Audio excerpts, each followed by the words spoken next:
بسم اللہ الرحمن الرحیم۔ اللہ کے نام سے جو بڑا ہی مہربان اور رحم کرنے والا ہے۔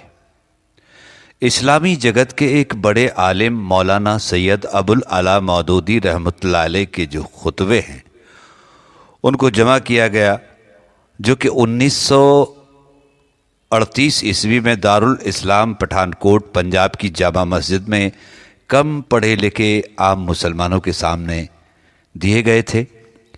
ان خطبوں میں اتنے سادہ اور اثردار انداز میں اسلام کی تعلیمات کو ان کی روح کے ساتھ پیش کیا گیا ہے کہ انہیں سن کر یا پڑھ کر بے شمار لوگوں کی زندگیاں سدھر گئیں اور وہ برائیوں کو چھوڑنے اور بھلائیوں کو اپنانے پر مجبور ہو گئے۔ ان لوگوں میں مسلمان بھی ہیں اور غیر مسلم بھی۔ ان خطبوں کی انہی خوبیوں کی وجہ سے دنیا کی بہت سی زبانوں میں ان کے ترجمے بڑی تعداد میں کیے گئے اور انہیں شائع بھی کیے گئے۔ انہی خطبات کو لے کر میں آپ کے بیچ میں موجود ہوں۔ شروع کرتا ہوں۔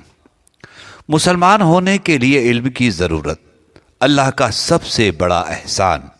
مسلمان بھائیوں، ہر مسلمان سچے دل سے یہ سمجھتا ہے کہ دنیا میں خدا کی سب سے بڑی نعمت اسلام ہے۔ ہر مسلمان اس بات پر خدا کا شکر ادا کرتا ہے کہ اس نے نبی کریم صلی اللہ علیہ وسلم کی امت میں اس کو شامل کیا اور اسلام کی نعمت اس کو دی ہے۔ خود اللہ تبارک تعالیٰ بھی اس کو اپنے بندوں پر اپنا سب سے بڑا انعام ٹھہراتا ہے، جیسا کہ قرآن پاک میں آیا ہے، آج میں نے تمہارا دین تمہارے لیے مکمل کر دیا اور تم پر اپنی نعمت پوری کر دی اور تمہارے لیے اس بات کو پسند کر لیا کہ تمہارا دین اسلام ہو۔ قرآن کی سورہ مائدہ آیت نمبر 3۔ یہ احسان جو اللہ نے آپ پر کیا ہے اس کا حق ادا کرنا آپ پر فرض ہے، کیونکہ جو آدمی کسی کے احسان کا حق ادا نہیں کرتا وہ احسان فراموش ہوتا ہے، اور سب سے بدتر احسان فراموشی یہ ہے کہ انسان اپنے خدا کے احسان کا حق بھول جائے۔ اب آپ پوچھیں گے کہ خدا کے احسان کا حق کس طرح ادا کیا جائے؟ میں اس کے جواب میں کہوں گا کہ جب خدا نے آپ کو حضرت محمد صلی اللہ علیہ وسلم کی امت میں شامل کیا ہے تو اس کے اس احسان کا صحیح شکر یہ ہے کہ آپ محمد صلی اللہ علیہ وسلم کی پوری پیروی کریں۔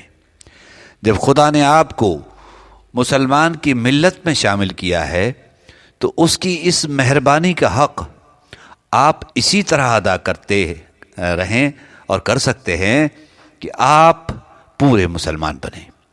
اس کے سوا خدا کے اتنے بڑے احسان کا حق آپ اور کسی طرح ادا نہیں کر سکتے، اور یہ حق اگر آپ نے ادا نہیں کیا تو جتنا بڑا خدا کا احسان ہے اتنا ہی بڑا اس کی احسان فراموشی کا بوال بھی ہوگا۔ خدا ہم سب کو اس بوال سے بچائے، آمین۔